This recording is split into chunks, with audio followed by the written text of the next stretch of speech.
is all you'll need for my ginger cake. Some milk, touch of bicarbonate of soda, cinnamon, ginger powder, self-raising flour, golden syrup, brown sugar, some fresh ginger, eggs and butter. Into a pan, warm up your golden syrup. You don't want it boiling or anything, so you want it warmer, so it gets more fluid. And into there, go in with your butter. As your butter's nearly melted, it's time to go in with your sugar. Just go in bit by bit with it though. Stir that round until your sugar starts to dissolve. Do that with all your sugar and you'll notice that your sauce is starting to thicken up. When all your sugar's dissolved into there, it's time to turn off the heat. So take your pan off the heat. Once your pan's been off the heat for 5 minutes or so and it's cooled down a little bit, time to go in with your milk and get that thoroughly mixed in.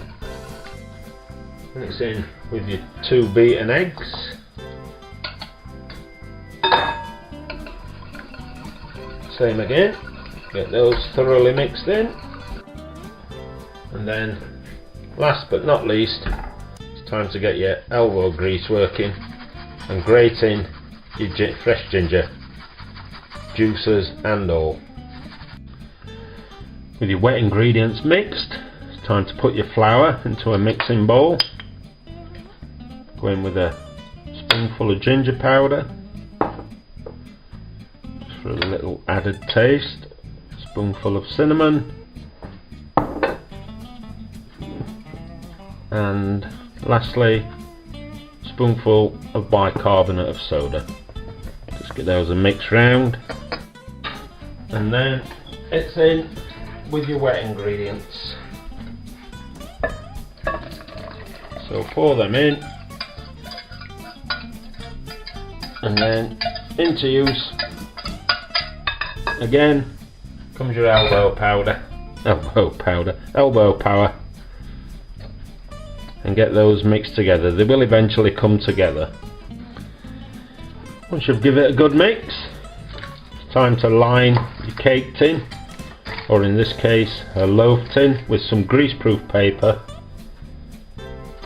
Then in it goes, and this is going to go in the oven for about an hour at about 170, or until a cocktail stick comes out clean in each section. When a wooden toothpick comes out clean, it's time to take it out the oven, but then leave it in the tin for 10 minutes just to cool down before you lift it out. When you've allowed it to cool down for a few minutes, it's time to take it out of its tin.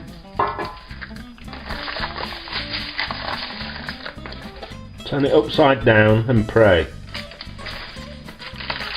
There you are. Then take your greaseproof paper off, and hopefully be left with something resembling that.